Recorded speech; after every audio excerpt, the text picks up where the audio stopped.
at tuyong lupa. Pinangalanan niya ang mga tubig na dagat at ang tuyong lupain ng lupa. Ang kapaligiran na nilikha ng Diyos ay libre nating natatamasa. Ito ang nagbibigay ng ating mga pangangailangan upang mabuhay tulad ng pagkain, tirahan, tubig at marami pang iba.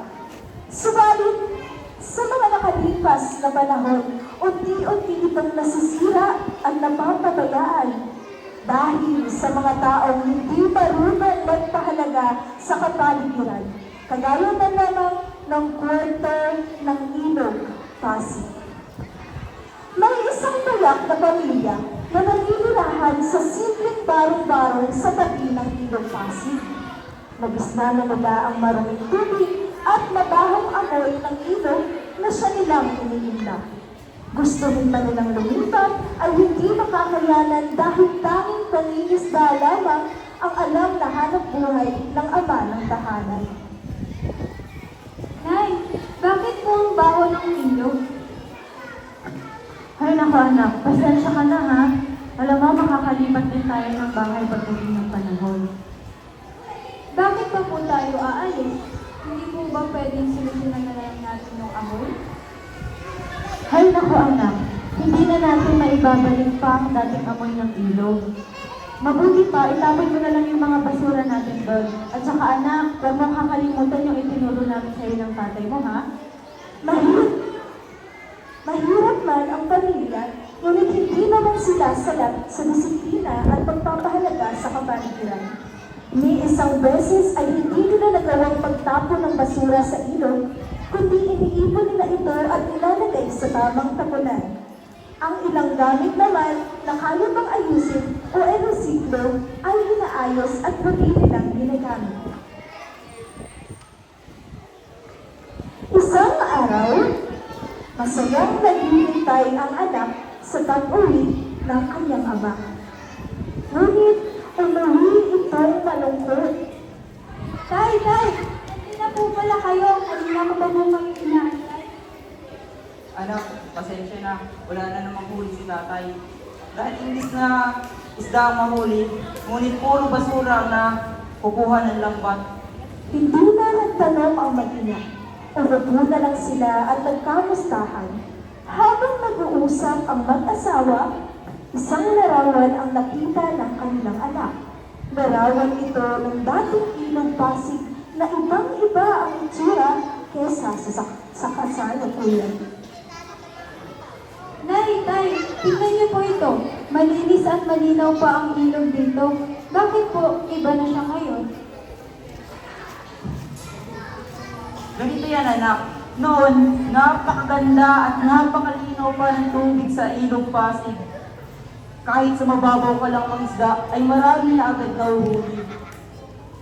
Tsaka alam mo ba anak, tuwing umaga, yung lola mo, sasamahan ko siyang maglaba. At habang naglalaba siya, kami naman ang mga kaibigan ko, naliligo kami sa ilog. Naku anak, pwede ka nang manalamin eh, kasi makikita mo talaga yung refleksyon mo sa linaw ng tubig. Ngunit nagbago ang lahat nung dumating ang mga kabi-kabilang kumpanya na kung saan ang tubig at mga likido at mga basura ay sa Ilog Pasig ang daloy. Tsaka anak, pinutol nila yung mga puno at saka yung tubig, ginawa nilang basurahan. Hanggang isang araw, noong 1990 ata yun, parang hindi na kinaya ng ilog ang mga basura, kemikal, at ang polusyon na galing sa tao. Simula noon, tinawag na nila ang ilog na patay na ilog. Tumatak sa isip ng anak ang mga sinabi ng kanyang mga magulang.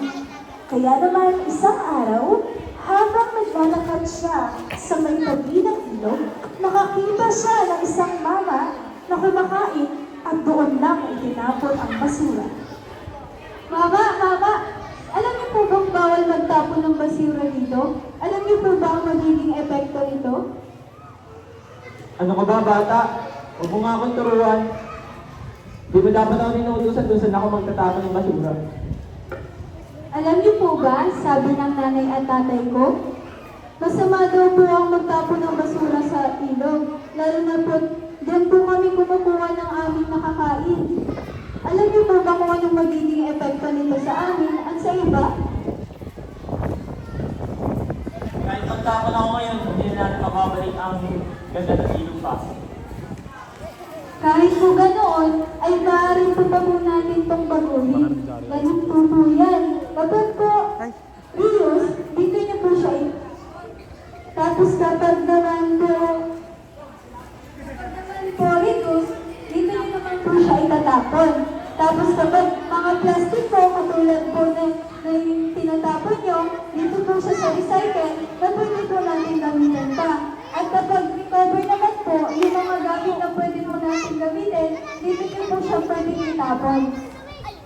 Yun po. Ganun ba? Sige, maraming salamat sa pagpapaalala. Sa susunod, hindi na ako magtatapon ng basura at itatapon na ng tamang basura.